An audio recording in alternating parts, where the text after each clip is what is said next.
Սեղ մեկլեք եւ բաժանորդագրվեք։ Դիմում եմ դպրոցականներին, սիրելի աշակերտներ, լավ սովորեք, շատ լավ սովորեք, բայց մի զգուշացում։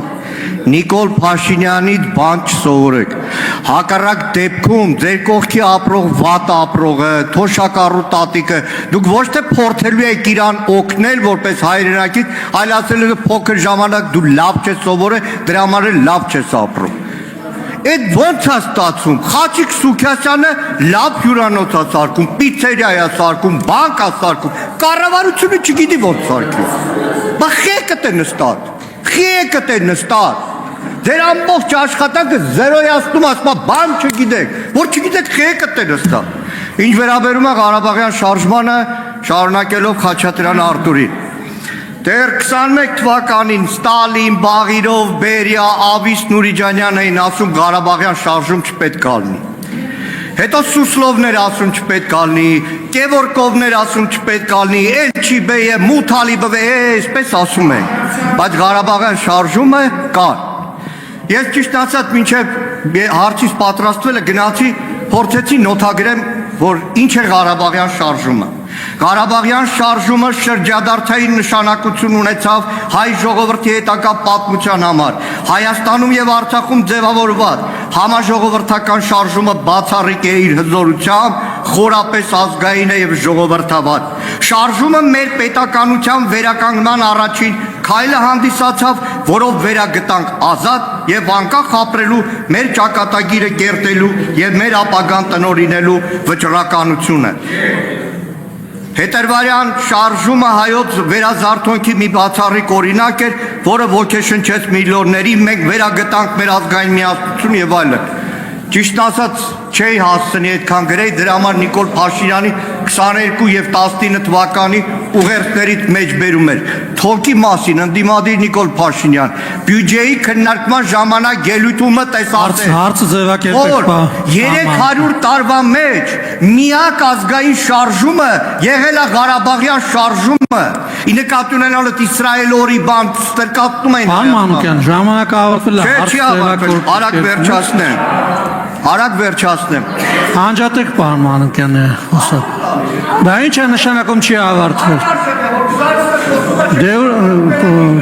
Պարոն Մանուկյան, որ ձեզ բան եմ ասում, ուշադիր եղեք լսեք, ասում եմ հարցը ձևակերպեք։ Հիմա հարցը ձևակերպեք։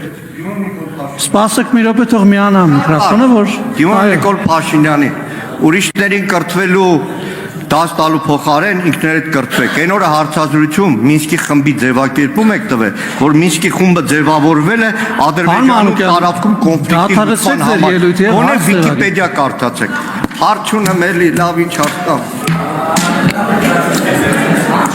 Այնուամենայնիվ կարձագանքի պարոն վարչապետը համեցեք։ Շնորհակալ եմ հարցի համար, պարոն Մանուկյան, եթե դուք ուղերձներն եք իմ մեջ բերում, ես ձեզ ավելի կարևոր բան կասեմ, ես իմ կյանքի առաջին ցույցին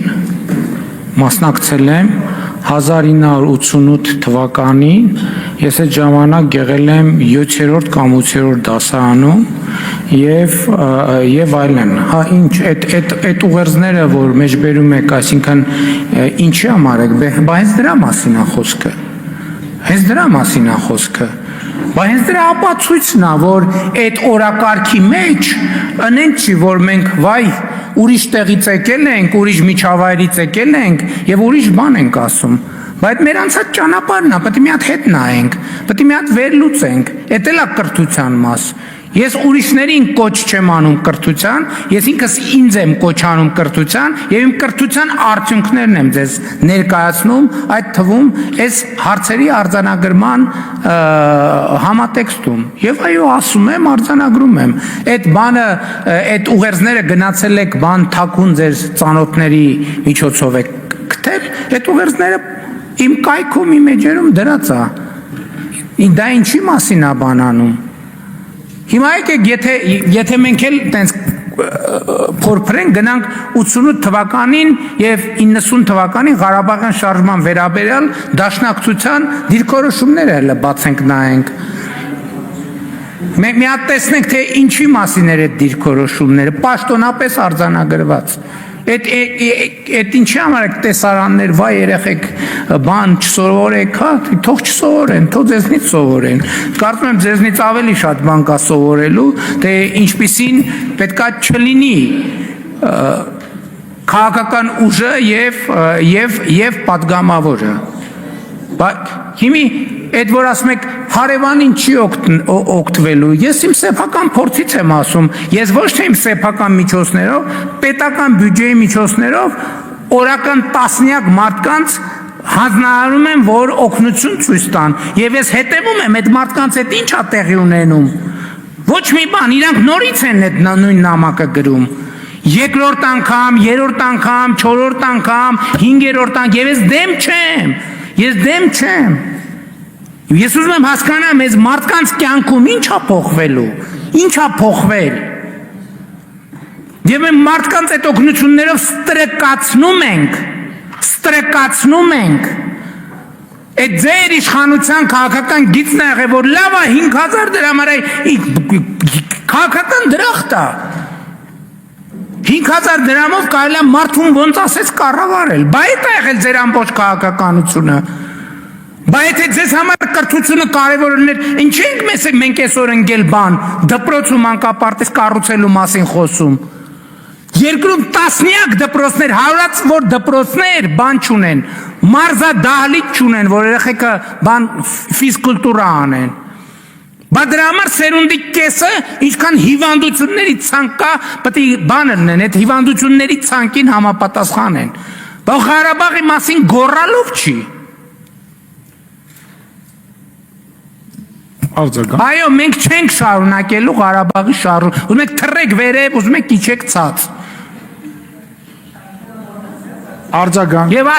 էլի ասում եմ պաշտոնապես, այդ տեսեք այսօր ազգային ժողովի նիստ է, եւ ես որպես Հայաստան ասում եմ դա Հայաստանի Հանրապետության պաշտոնական դիրքորոշումն է։ Հայաստանի Հանրապետության պաշտոնական դիրքորոշումն է։ Եթե Հայաստանի ժողովուրդը համաձայն չլինի իմ այս դիրքորոշման հետ, ես վաղը չեմ մյուս օրը որևէ պահի կդադարեմ լինել Հայաստանի Հանրապետության վարչապետ, դուք կդառնաք Հայաստանի Հանրապետության վարչապետ եւ կգաք այս ամբիոնից բան կանեք։ Կշարունակեք։ Արձագանք, խնդրեմ։ Որևէ մեր հայրենակցին օգնելը Նիկոլ Փաշինյանը իր ջեբից չի անում փող տալիս, է։ Հայաստանի Հանրապետության Նիկոլ Փաշինյանի ջեբում բան էլ չկա, որ օգնի։ Հա, վայ քորանամ ես։ Երկրորդը Հայաստանի Հանրապետության քաղաքացու վրա համաձայն մեկ չգցեք 21 թվականին այն խոստումը որ քաղաքացին ասեց լավ ջանդամ թող Նիկոլ Փաշինյանը պաշտոնավարի, բայց այս ընթացքով ես վստահ եմ մի օր Հայաստանի Հանրապետության քաղաքացին Նիկոլ Փաշինյանին լարելույա, դա վստահ եղեք։ Մեկ էլ հիմա ոնց որ հասկանում եմ Ադրբեջանի հետ ստորագրված թղթի կետերը սկսել եք կատարել, այսինքն ի՞նչ է նշանակում սպառնում եք էդի Հայաստանի պաշտոնական դիրքորոշումը, ՊՊՑ-ին էլ կանչեք մեզ դահլիճից անեն։ Հա, էդի ձեր գործն է, չէ ինքն է կարա ասի, ասում է,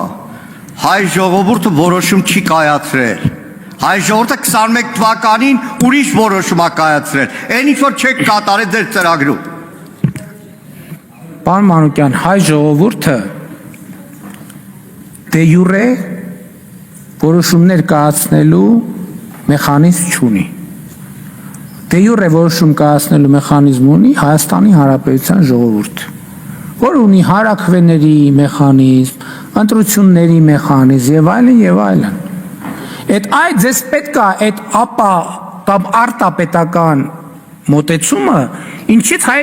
հեղափոխական դաշնակցությունը օգտվել, ասել է հայ ժողովուրդը դե սենց է, հայ ժողովուրդը սենց է մտածում, դե գնաց տուգի։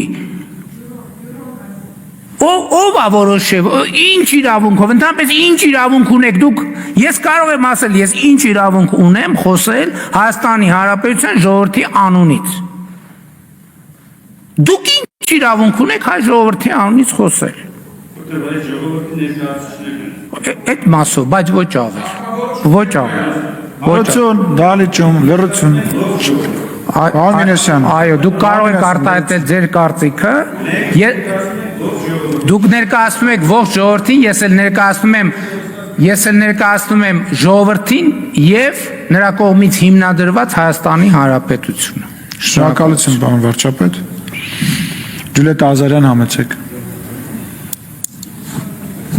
Շնորհակալություն, հարցը ուղղում եմ կառավարությանը, վարչապետը թող որոշիով կպատասխանի հարցին։ Այսօր մամուլում շատ արագորեն տարածվեց մի ձայնագրություն, վերաբերում էր Վարդան Ղուկասյանի, նախկին քաղաքապետ Գյումրիի եւ ներկայիս քաղաքապետի տեխնացու կրկին Վարդան Ղուկասյանին եւ երկրորդ անձի։ Ես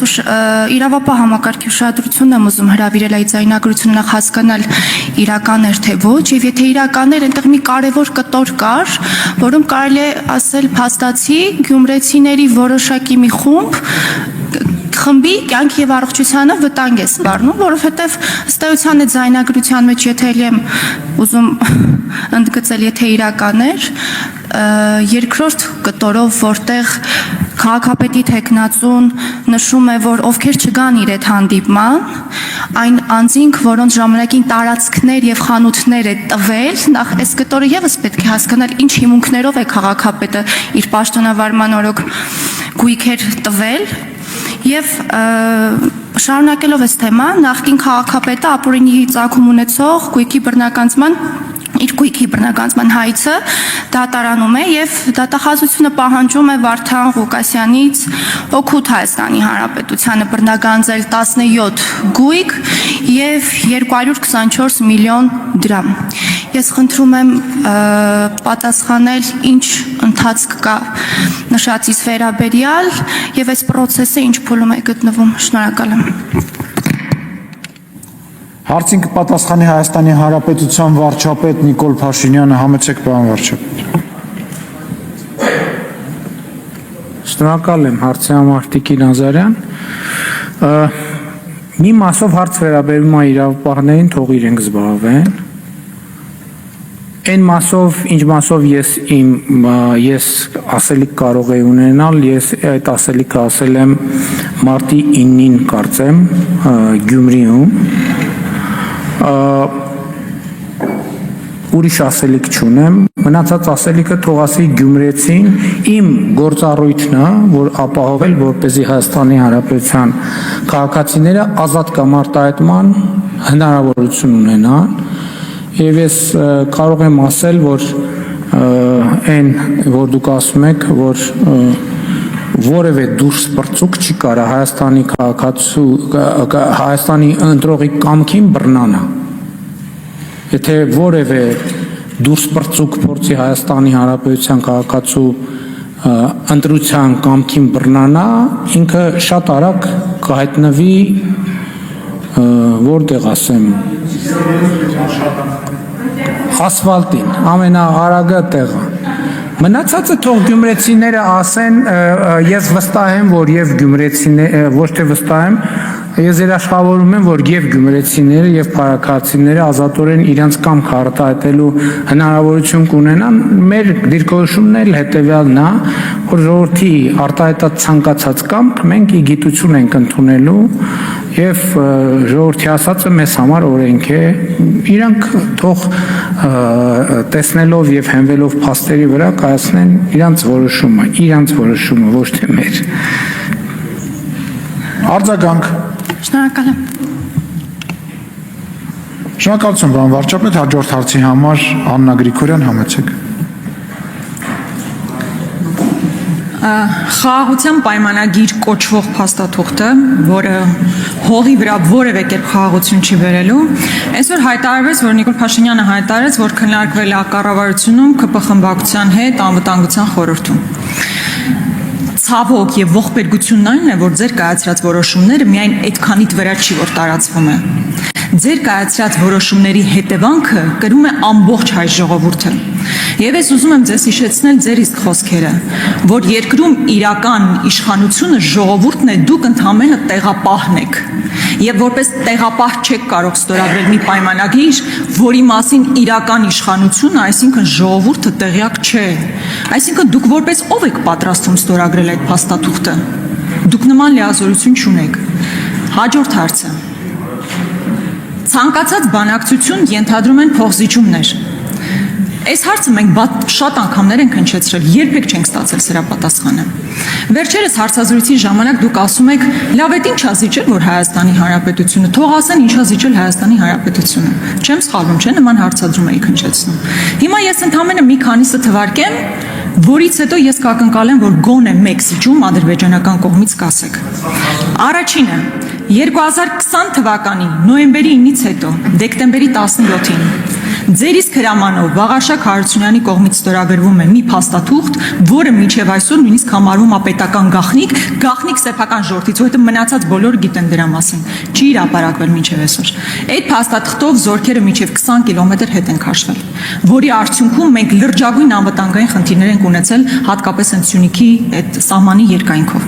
Հանձնվել է Գորիս-Կապան ճանապարհը։ Հիշում եք, այդ ժամանակ ադրբեջանցիները նույնիսկ GPS-ով գալիս էին, ասում էին մեր հենակետը այստեղ պետք է լինի, ու կանգնում էին, ու դիմացից որևէ մեկը չկար, որ արձագանքեր։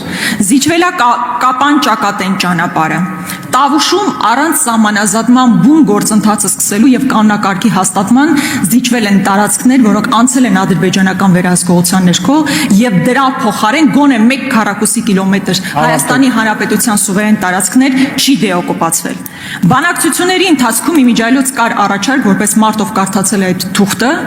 կար առաջարկ վեճերի լուծման համար մեխանիզմ ստեղծելու։ Ադրբեջանը հրաժարվել է եւ հետեւաբար դա դուրս է մղվել բանակցային Շնորհակալություն։ Ես ավարտեմ, քանի որ շատերը շատ խոսեցին, կարծում եմ մի կես րոպեն չի խանգարել։ Արցախը ճանաչեցիք Ադրբեջանի կազմում, ասելով, որ կստանաք Հայաստանի Հանրապետության տարածքային ամբողջականության մասին երաշխիքներ։ Մինչև այսօր չեք ստացել։ Ավելին, Արցախի ժողովրդի իրավունքների մասին եք խոսում նույնիսկ 2022 թվականից հետո։ Այսօր Արցախի ժողովրդի վերադարձի իրավունքի, գույքային իրավունքի, որևէ իրավունքի մասին որևէ քննարկում չկա։ Զիջում չի սա։ Իհարկե զիջում։ Մինսկի խումբը, երրորդ ուժի ներկայացուցիչների տեղակայումը, միջազգային ացիաները, ինչպես ասում են, վապրոս նա միլիոն, ինչ է զիջել Ադրբեջանը։ Շնորհակալ եմ հարցի համար, Տիկին Գրիգորյան, ուղղակի խնդիրը հետևյալն է, եւ սա չեմ ասում անձնային մակարդակում, այլ ավելի ընդհանրական մակարդակում եմ ասում, որ երբ որ մենք մի բանի մասին խոսում ենք, պետք է վստահ լինենք, որ գիտենք ինչի մասին ենք խոսում։ Տեսեք դուք այն ինչ որ տեսեք ինչ ասացիք նոյեմբերից հետո իմ հրամանով ինչ որ մի փաստաթղթով, որը չի հրապարակվել, չնայած հրապարակվել է ինտերնետում եւ ես շատ լավ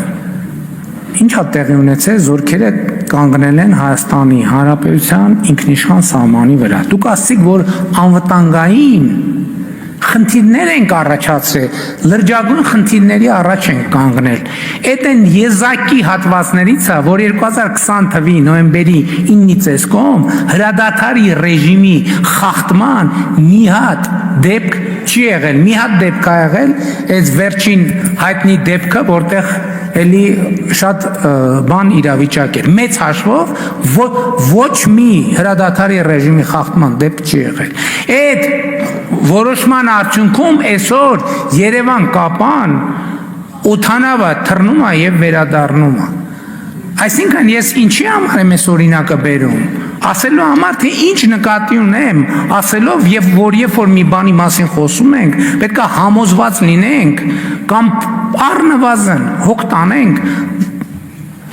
համոզվելու, որ հասկանում ենք, թե ինչի մասին ենք խոսում։ Որովհետև ձեր ասած գործողությունները չանելն է, որ բերելու էր անվտանգային մի այնպիսի հետևանքների, որի մասին խոսելու առիթները չգիտեմ որտեղ են լինելու։ Այդ որոշումները, որ կայացվել են ճիշտ, կայացվել են հիմնավոր եւ կայացվել են ապահովելու համար անվտանգությունը եւ ծառայել են իրենց նպատակին, այս է ամենակարևորը, ծառայել են իրենց նպատակին։ Այդ հատվածում, որտեղ դուք ասում եք, հրադադարի ռեժիմի խախտման մի դեպք չի եղել 2020 թվականի այդ ձեր ասած որոշումը կայացնելուց հետո։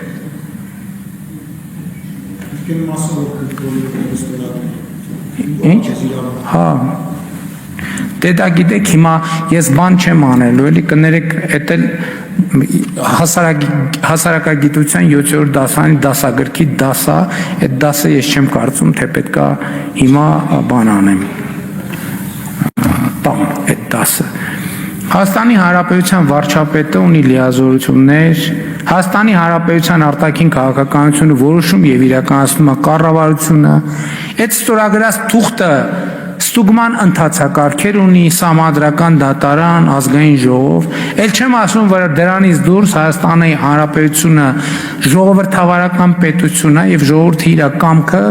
ցույց դնելու եւ իր կամքը քաղաքական իրողություն դարձնելու հնարավորություն ունի։ Այդ բանի տեսական օթից վերցրած տենց ինչ որ պաթոսով բան ինչ իսկ թվում է նիստից առաջ դոպինգ է խմում ինչ է կանում որ գաք ստեղ տենց ինչ որ ցնցվելով բանանելով տենց ինչ որ բանի պաթոսի այդ օվերդոզից այսինքն ինչ ձեզ թվում է թե պաթոսի ձեր ասացի այսինքն մերկությունը թաքցնելու եք եթե թվում է սխալ է թվում Ձեզ համար շատ նորություն կլինի, որ այս երկրում եթե մի մարդ կա, ում վերագրվում է որոշակի դեղեր խմելը, ապա դա դուք եք։ Դուք կոռեկտ արտահայտվեք։ Միակ բանը, որ կարող ենք մենք խմել, այստեղ ջուրն է։ Հաջորդը։ Եթե ձեր իշխանության 7-րդ տարում դուք նոր սկսել եք կրթվել, դա դեռ չի նշանակում, որ դուք կարող եք մեղադրել ինձ կամ մի ամբողջ ժողովրդի, որ դեմ է, որ դուք գնաք ստորագրեք մի փաստաթուղթ, որի մասին որևէ մեկը տեղյակ չի։ Կրկնում եմ, ինչպես դուք եք ասել, դուք ընդհանրապես տեղապահն եք։ Հայտնեք իրական իշխանությանը, ինչ է տեղի ունեցել։ Հիմա ես ուզում եմ մեզ լսող քաղաքացիներին հետևյալն ասել։ Ես իհարկե կարող եմ շարունակել խոսել նրա մասին, թե ինչ զիջումներ եք դուք իրականացնել, ու դուք ինքներդ շատ լավ գիտեք, որ այդ ցանկն անվերջ է։ Դուք շատ լավ գիտեք, թե նոյեմբերի 9-ից հետո դեկտեմբերի 17-ի հրամանը ինչպես է ձևավորվել։ Ես պետքա ձեզ հիշեցնեմ արդյոք, որ այդ նույն հատվածը, որ ասում եք շատ անվտանգ է, իրականում անվտանգ չի եղել։ Ներքին հանդում առաջ խաղացում է եղել, կրակոցներ ա եղել, նոր տարածքների գրավում ա եղել, սև լճում։ Ես հիշեցնեմ են ողբերգական ու ամոթալի տեսարանները, երբ որ ադրբեջանցիները գալիս էին ու իրենց ընդամենը հովիվներ դիմավորում կամ ձեռնամարտի էին բռնվում մեր զինվորների հետ։ Այդ ամեն ինչը մոռացել եք։ Շատ հեռու անցյալում չի եղել, դա այդ ամեն ինչը իրականություն է եղել։ Եվ հաստացի չկարողացաք գոնե մի կետ ասել, որ Ադրբեջանը զիջում է։ Ու ամբողջ ողբերգությունը նա է, որ դուք ընդհանրապես խաղաղության մասին չեք մտածում։ Բացառապես թղթի մասին եք մտածում, որի վրա միգուցե խաղաղություն կարող լինի, բայց ընդհանրապես վերարտադրման իրական նշանակություն կունենա։ Տիկին Գրիգորյան դեղ խմելու մեջ ամոթ բան չկա։ Այսօր առավոտից գլուխս ցավում էր, դեղ եմ խմել։ Ճիշտն ասած իմ էլա ցավում ուզեի նորից խմեի։ Առիթ էր լավ, լեգիտիմացրիք։ Տեղապահը չի նստում տեղը, ասի կարևորը տեղս նստեմ, այս ժամանակը գլորեմ, տենամ ինչ արնում։ Այդ ժամանակը պետք է իմաստավորված օգտագործվի։ Եվ ես կարծում եմ, որ այդ ժամանակը իմաստավորված օգտագործում եմ, այդ թվում այդ բանից, դե գիտեք ինչ, այդ մենակ ձեր խմբակցությունում է եւ ձեր քաղաքական ուժում է, որ բոլորը ծայրահեղ կրթված են ու դե դուք բան եք տենց այդ ինչ վունդերկինդների խմբակցությունն եք ձեզ դուք կարիք չունեք կրթվելու դուք տենց էլ մնացեք այդ նույն կետի վրա ինչ բնավորում է պայմանագրի բովանդակություն ասում եք մարդիկ չգիտեն չկա տենց կետ որի մասին մարդիկ չգիտեն այդ սուտ ֆեյք տեղեկատվությունը բոլոր կետերի մասին մարդիկ, բավար չգիտեք կետերի մասին, ինչ գիտեք, որ բան ենք դա հայցեր ենք հետ վերցնելու, ինչ գիտեք, բա ինչ եմ հայտարարել այդ դեպքում, հայտարարել եմ, որ ոչ մեկ հանկարծ դրա մասին չիմանա, բա որտեղից գիտեք, երրորդ կողմերի ուժեր կանգնելու են, թե չենք, որտեղից եք իմացել,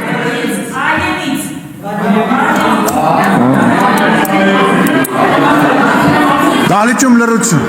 կողմնորոշվեք, ձեզ էլ ժամանակ տվեցի, հետո դուք մի քիչ էլ ավել ժամանակ խնդրեցիք, հետո ժամանակի տեղապահը ես եմ, թողեք ես կգիտեմ ինչ եմ։ ներքին Ուրեմն այն կետերում որտեղ եղել է էսկալացիա, այդ կետերը չեն, այդ կետերը այդ փաստաթղթի տիրույթից դուրս է։ Այն կետը ես պաշտոնապես ասում եմ, այն կետերը, որ այդ փաստաթղթի տիրույթում են, 2020 թվի այդ դեկտեմբերի 17-ից էսկոմ հրադադարի ռեժիմի խախտման ոչ մի դեպք չի եղել։ Եղել է մենակ մի դեպք, էդ էլ դեպքում ոչ թե մեր հովիվը ոչ թե դիմավորել է, այլ մեր հովիվը անցել է, սահմանը անցել է, շուն եւ այլն, հա?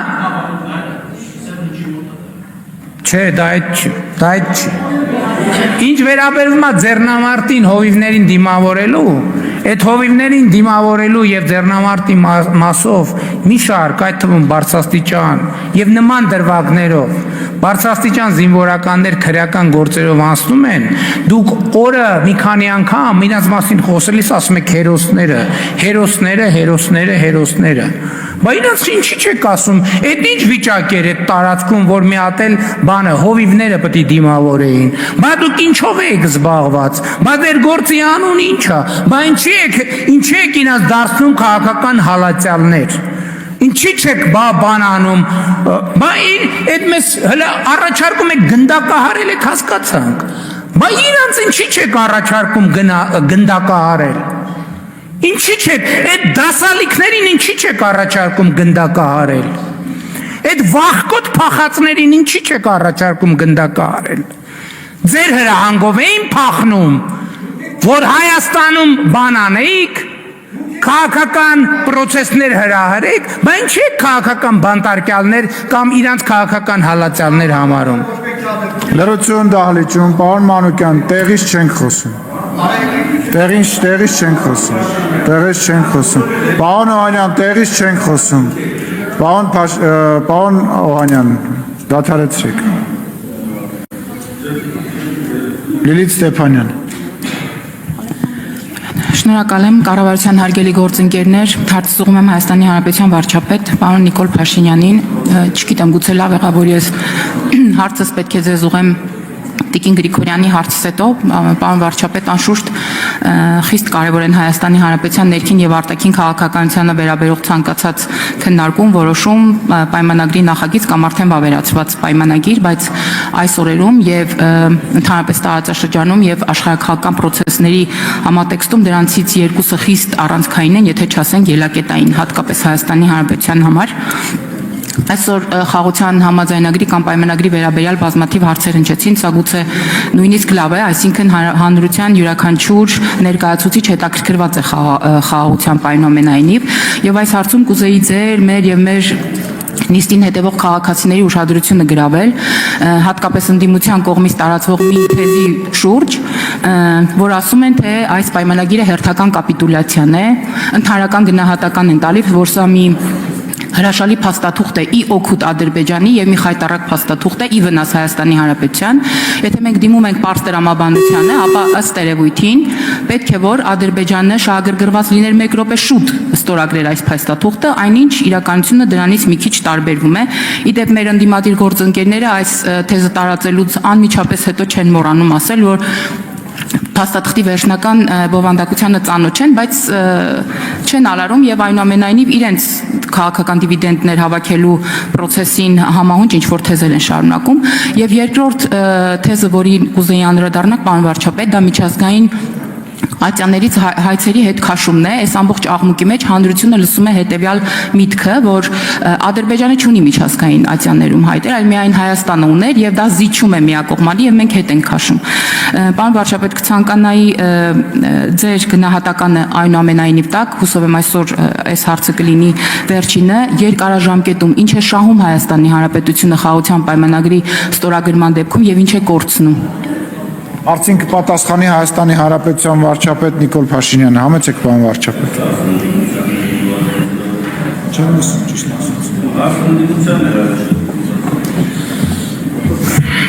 Շնորհակալ եմ հարցի համար, Տիկին Ստեփանյան։ Գիտեք, ընդհանրապես կա հետևյալ նրբությունը եւ այս հարցու պատասխաններն էլ ինչի մասին էին, որ ընդդիմադիր падգամավորը իմ նախորդ ուղերձներից մեջբերումներ էր անում, ես էլ դրան արձագանքում էի։ Հասկանում եք, ամեն ինչ կախված է նրանից, թե որն է մեր հայեցակարգը, որն է Հայաստանի Հանրապետության մասին մեր պատկերացումը, մեր ապագայի մասին մեր պատկերացումը։ Այս խոսակցությունը սկսել է էլի այս ամբիոնից, երբ որ ես 2023 թվականին առաջին անգամ խոսել եմ իրական Հայաստանի հայեցակարգի մասին, եւ այդ պահին, երբ որ խոսել եմ, եւ հիմա էլ հանրությանն եմ ներկայացրել իրական Հայաստանի գաղափարախոսությունը, դա ինչով է կարեւոր, որ մենք ըստ էության կողմնորոշվենք, ինչ որ չափանիշ ունենանք, ինչ որ բան գնահատելու, դա լավ է թե վատ, դա ճիշտ է թե սխալ։ Սրա մասին է խոսքը, որովհետև այդ բանավեճը անվերջ կլինի, եթե մենք չունենք ուղենիշ, եթե մենք չունենք չափանիշ, եւ այդ ուղենիշին համապատասխանով ես էլ եմ ուզում կամ նաեւ մի հատ ուրիշ բան, որ մեր ընկալումը եւ որ ես երբ որ ասում եմ, որ խաղաղության համաձայնագրի տեքստը Հայաստանի շահերին մինիմալ անհրաժեշտ մինիմալ շեմը անցնում է, սա չի նշանակում, որ Ադրբեջանի պարագայում հակառակը պետք է լինի։ Որտեւ երկու կողմ են այս ստորագրողները։ Եթե կողմից մեկը համարի, որ իր շահերին չի համապատասխանում, չի ստորագրի։ Ես ասում եմ պատրաստ եմ դա ստորագրել, նշանակում է ես ասում եմ, եւ մենք համաձայնվել ենք Ադրբեջանի հետ այդ տեքստի շուրջ, դա այդ համաձայնեցումը ինչ է նշանակում, որ երկուս էլ ասում են, մենք համարում ենք, որ մի մինիմալ շեմ կա առնվազն շահերի, որոնց համապատասխանում է։ Ինչ կկորցնի խաղաղության պայմանագիրը չստորագրելու դեպքում Հայաստանի Հանրապետությունը։ Խաղաղության բացակայության դեպքում ինչ կկորցնի։ Գիտեք ինչ այնքան անկանխատեսելի բան է, իսկ խաղաղության դեպքում ինչ կշահի։ Սրա մասին է խոսքը։ Սրա մասին է խոսքը եւ այդտեղ ես չեմ կարծում, թե մեծ բարդություններ կան այդ հարցը քննարկելու համար։ Մենք պետք է հասկանանք, ի վերջո մեր ուզածը ինչ է։ Մենք պետք է հասկանանք, մեզ համար Հայաստանի Հանրապետությունը ֆորպոստ է թե ֆորպոստ չի։ Ընդ որում ֆորպոստի ընկալումը դա արտաքին բան չի։ Էլի եմ ասում, Հայաստանի Հանրապետությունը մեզ համար ֆորպոստ է ավելի մեծ հայրենիք ունենալու համար, ավելի մեծ պետություն ունենալու համար, թե Հայաստանի Հանրապետությունը այն պետությունն է, որը մեր երազանքների պետությունն է։ Իմ ընկալումը այն է եւ մեր ընկալման տրանսֆորմացիան այն է, որ սա մեր երազանքների պետությունն է եւ մենք մեր երազանքների պետությունը այստեղ այս ինքնիշխան տարածքում պետք է շարունակենք կառուցել։ Այս է ամբողջ Արձագանք։ Շնորհակալ եմ պարոն վարչապետ, մեր բոլոր կարևոր ռեֆորմների դեպքում մենք միշտ ունեցել ենք աջակցությունը ժողովրդից, այսինքն սոցիալական հենարան ենք մեծ ունեցել եւ ես վստահ եմ, որ առաջիկայում մենք մեր սոցիալական հենարանը նույնպես մեզ կօգնի եւ կաջակցի պայմանագրի ստորագրումից հետո արդեն, երբ որ արդեն հրապարակային կդառնա տեքստը եւ բոլորը կտեսնեն, որ որևէ միակողմանի զիջում այս տեքստը չի պարունակում եւ պարոն վարչապետ կտրուկ անցում կատարելով այլ թեմայի դուք երեք հանդիպել եք Իրանից եկած պատվիրակությանը պաշտոնական, որը ղեկավարում էր Սեյեդ Աբբաս Արաղչին, շատ կարևոր հայտարարություններ հնչեցին երկկողմանի հանդիպումներից հետո, որոնք վերաբերում են թե երկու պետությունների համագործակցությանը եւ թե տարածաշրջանային առումով մեր համագործակցությանը, կխնդրեմ ձեր մեկնաբանությունը 1-2 խոսքով։ Չէ, բայց ես ներողություն խնդրելով այնուամենայնիվ ձեր հիմնական հարցի շրջանակում մնամ, որովհետեւ սոցիալական հենարանի մասին, երբ որ այս ամբիոնից խոսեցի իրական Հայաստանի գաղափարախոսության մասին, ես արձանագրեցի, որ այդ գաղափարախոսությունը Հայաստանի Հանրապետությունում 0 կողմնակից ունի այդ պահից։ Եվ սա շատ կարևոր արձանագրում է, ես չեմ ասում, որ Հայաստանում այդ գաղափարախոսությունը, այդ մոտեցումը բան ունի, սոցիալական ընդլայնված հենարան ունի, կողմնակիցների ճնշող մեծամասնություն, ես չեմ ասում դա։ Ես ասում եմ, դա առաջարկ է Հայաստանի քաղաքացիներին։ Եվ քաղաքացիներից յուրաքանչյուրը պետք է ինքնահայտարարագրվի, սա կենսական անհրաժեշտություն է։ Եվ այս բանավեճը դրա մասին է, սա քաղաքական բանավեճ է, այստեղ այնպես չի, որ ընդդիմության ներկայացուցիչների հետ ինչ որ անձնական խնդիր ունենք, պարզաբանում ենք, չնայած քաղաքական հարցերը ինչ որ մի պահի նաև անձնավորվում են։ Ես ասում եմ, որ սա է մեր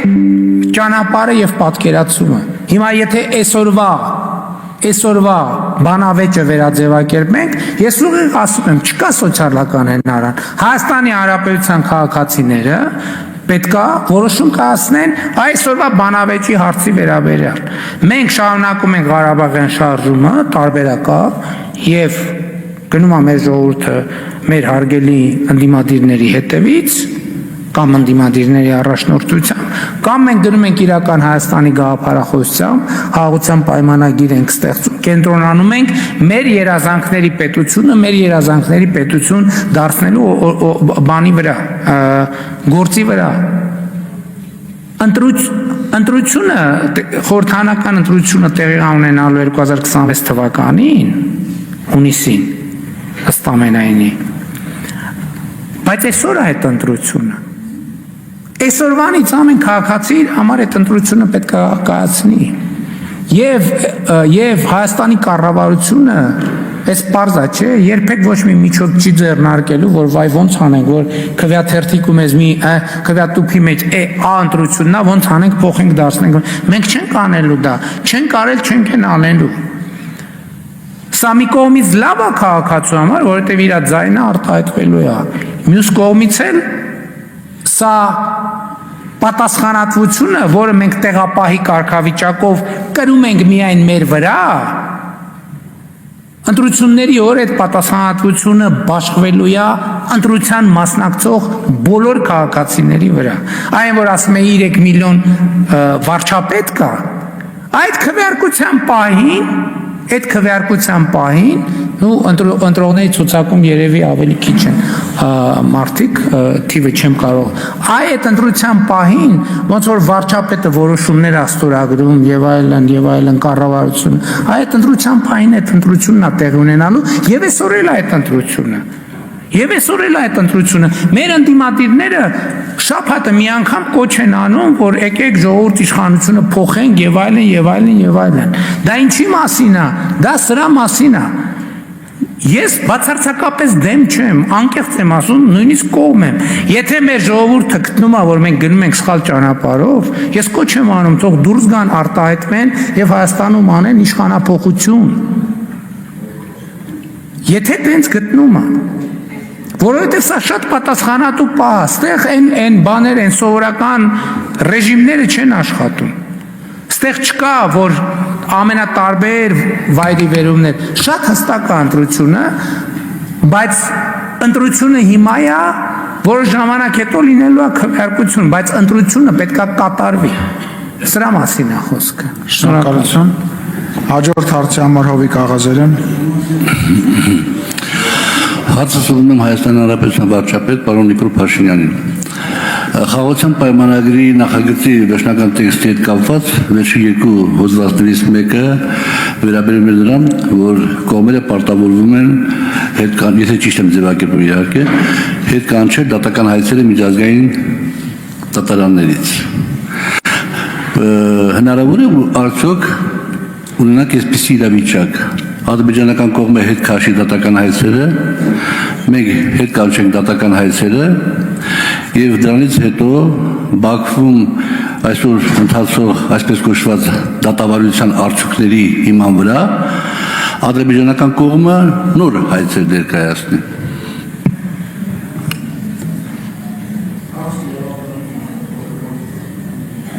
Հարցը իրավաբանական է եւ խնդրում ենք պարոն Աղազարյան գրավոր հարցը ուղեք կառավարությունից դες կպատասխանեն։ Իսկ կարող եմ արձագանքել պարոն Կանդակարգը չենք պահպանում։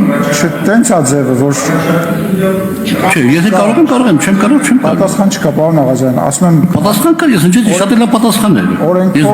Ես պատասխանից բավարարված եմ միանշանակ։ շնորհակալություն։ Բայց արձագանքեմ թե չէ։ Ում Անդոնի մոտ մարդ չկա, ինձ։ Պարոն Սիմոնյան, խնդրում եմ Պարոն Աղազարյան, արձագանքեք, բայց ում։ Պարոն վարչապետին եկե պատասխանից, ես պատասխանից բավարարված եմ։ Գրավոր դիմեք ձեր պատասխանի։ Պարոն Սիմոնյան, դուք ասեք, ես իրավունք ունեմ արձագանքելու թե ոչ։ Դե արձագանքեք, լավ, չգիտեմ, խոսացեք։ Ես չեմ ուզում ձեզ որևիցե ձևով սահմանափակեմ, խնդրեմ։ Շնորհակալ եմ, պարոն վարչապետ, ձեր պատասխանը երբեք այսպես խոսում չէր եղել։ Ես կխնդրեի այդ կրթվելու շրջանակներում մի հատ կարդակ Նիկոլ Փաշինյանի երկրի հակառակ կողմը գրքի այն հատվածը, որը ես մի անգամ խմբակցության նիստի ժամանակ ցիտել եմ։ Շնորհակալություն արձագանքի համար։ Հաջորդ հարցի համար Գառնիկ Դանիելյան, համեցեք։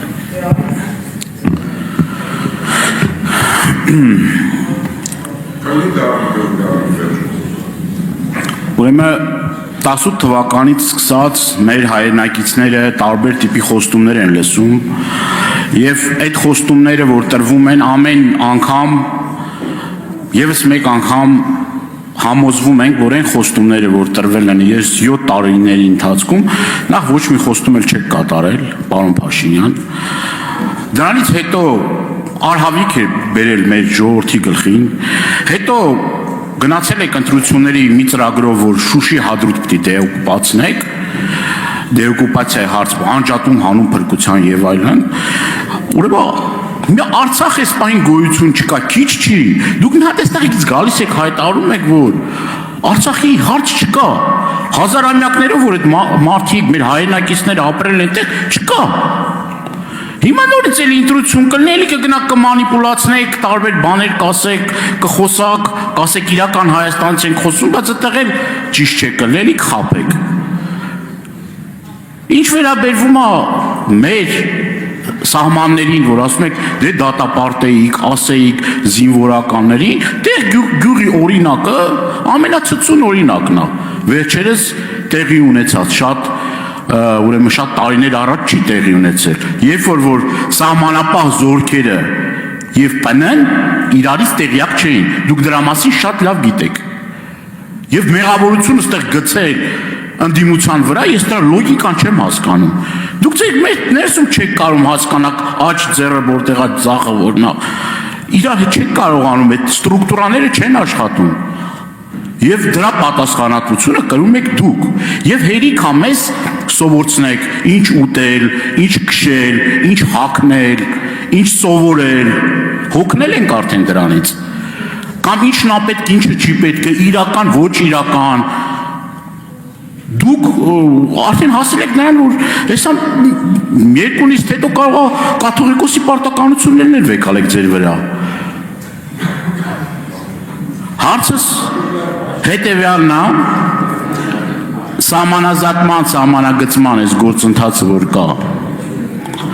որ ասացիք սկսվում է այդ գործընթացը, ինչ փուլում է։ Շնորհակալություն, հարցին կպատասխանի վարչապետ Նիկոլ Փաշինյանը, համեցեք։ Վարդես դրա համար էր սրբազան պայքարը, էլի տենց։ Շնորհակալ եմ պարոն Դանիելյան հարցի համար, սովորաբար հոգնածների համար մի պրոցեդուրա կա, այդ հանգստանալն է։ Հոգնած եք, հանգստացեք։ Ինչ ձեզնից եք հոգնել, ինձնից հանգստացեք։ Եթե հոգնել եք ինձնից, ինչ եք հարց տալիս։ Հարց մի տվեք, որ ավելի չհոգնեք, որովհետև իմ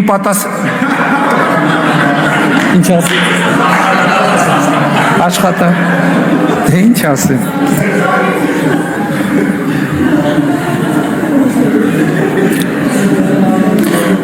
Պարոն Դանիելյան, ձեր հարցին հատվածներին, որոնց տասնյակ անգամ անդրադարձել ենք, չեմ կարծում, թե նորից անդրադառնալու կարիք կա։ Ինչ վերաբերում է սահմանազատման գործընթացին, հանձնաժողովները աշխատում են, հայտարարությունները արել են, հրապարակային են ինչ որ պիտի անեին, այսինքն ինչ որ արդեն համաձայնեցված է եւ հրապարակվել է, եթե նոր բան կլինի հրապարակելու, կհրապարակվել, գործընթաց կա, աշխատում են, բայց դեռևս հրապարակելու բան չկա։